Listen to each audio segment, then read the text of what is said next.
Halo, selamat sore untuk kita semua. Perkenalkan, nama saya Egenus Ahi, biasa dipanggil Egen.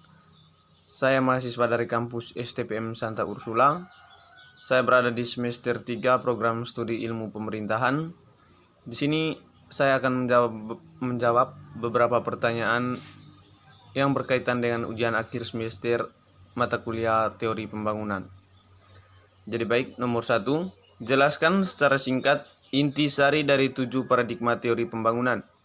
Yang pertama, teori modernisasi.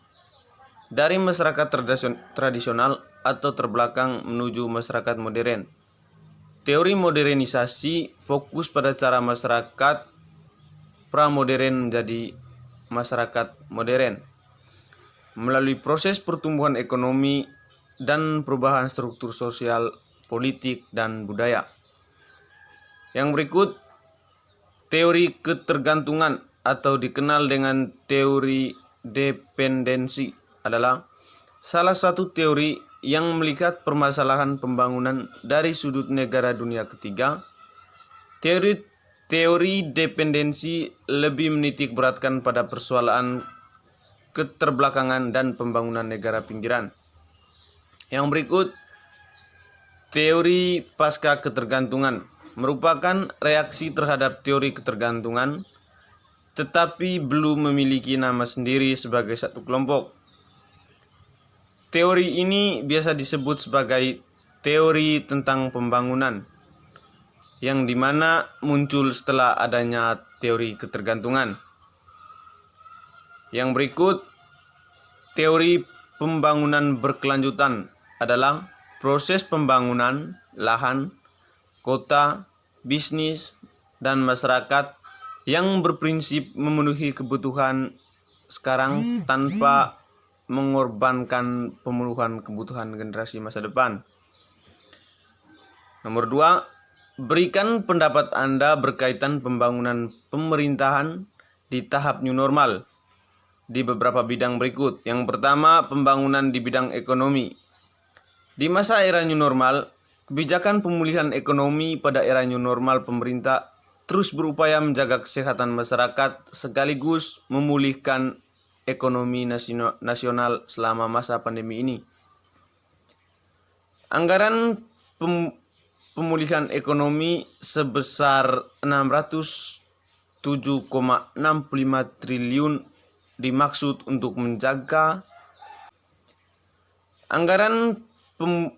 pemulihan ekonomi sebesar 607,65 triliun dimaksud untuk menjaga daya beli dan mengurangi dampak COVID-19 terhadap perekonomian.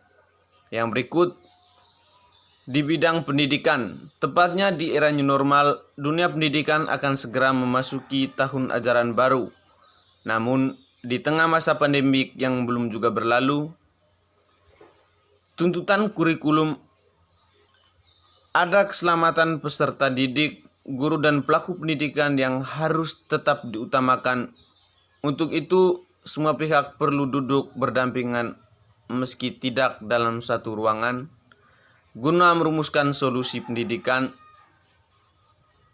di era new normal dan mengajak semua elemen berkontribusi dalam memberikan suatu aktivitas di bidang pembangunan sehingga fenomena yang tergambar di dalam kehidupan masyarakat dalam sebuah negara atau bangsa mengharuskan terciptanya kekuatan. Yang berikut, pembangunan di bidang sosial. Tujuan utamanya adalah mengurangi penderitaan manusia, baik yang disebabkan oleh bencana alam maupun yang disebabkan oleh perbuatan manusia. Yang berikut, pembangunan di bidang keamanan adalah proses yang dilakukan terus-menerus dan dilandasi oleh pemikiran rasional dan keyakinan secara transendental. Yang berikut, pembangunan di bidang lingkungan adalah pembangunan yang dilakukan secara berkesinambungan serta berkelanjutan dengan jalan mengoptimalkan manfaat sumber daya alam pada satu pihak dan sumber daya manusia pada pihak yang lain. Nomor 3, bagaimana strategi pembangunan dengan paradigma people centered development? Strategi pembangunan berpusat pada rakyat memiliki tujuan akhir untuk memperbaiki kualitas hidup seluruh rakyat dengan aspirasi dan harapan individu dan kolektif. Dalam konsep tradisi budaya dan kebiasaan-kebiasaan mereka yang sedang berlaku. Tujuan objektif dalam strategi pembangunan berpusat pada rakyat, pada intinya memberantas kemiskinan, relasi keadilan, distribusi, dan peningkatan partisipasi masyarakat secara nyata dalam sebuah proses sosial.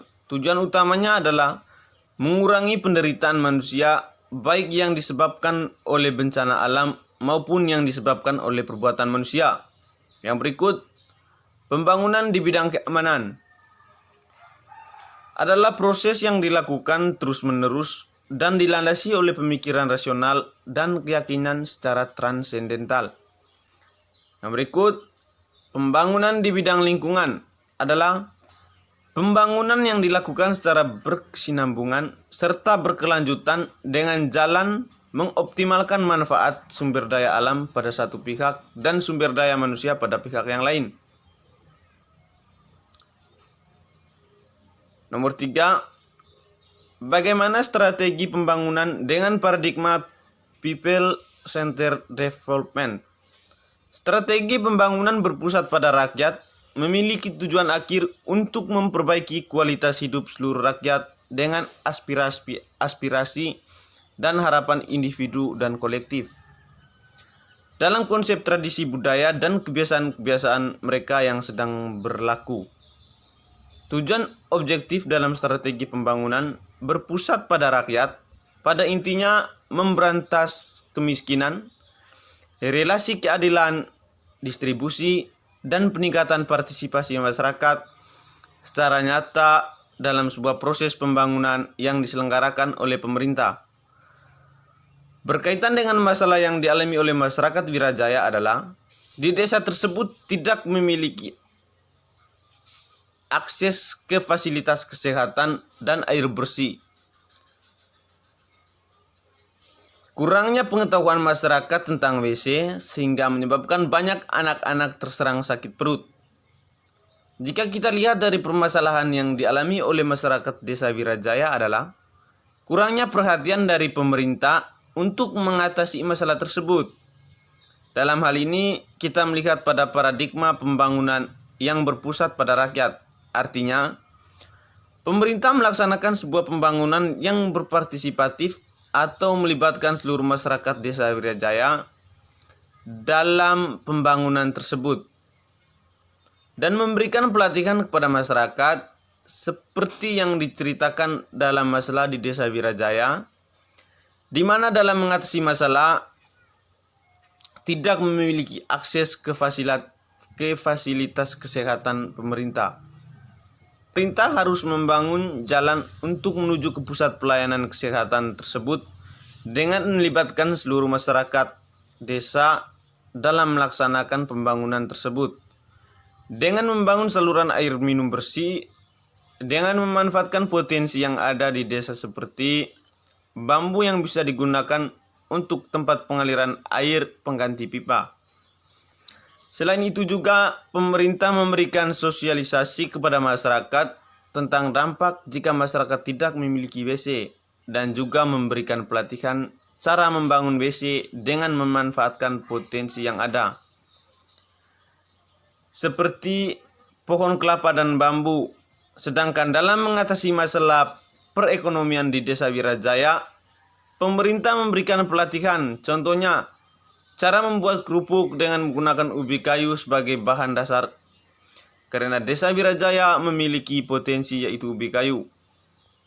Berikut, bagaimana seharusnya negara dan masyarakat mengambil peran guna mengatasi masalah pembangunan di atas.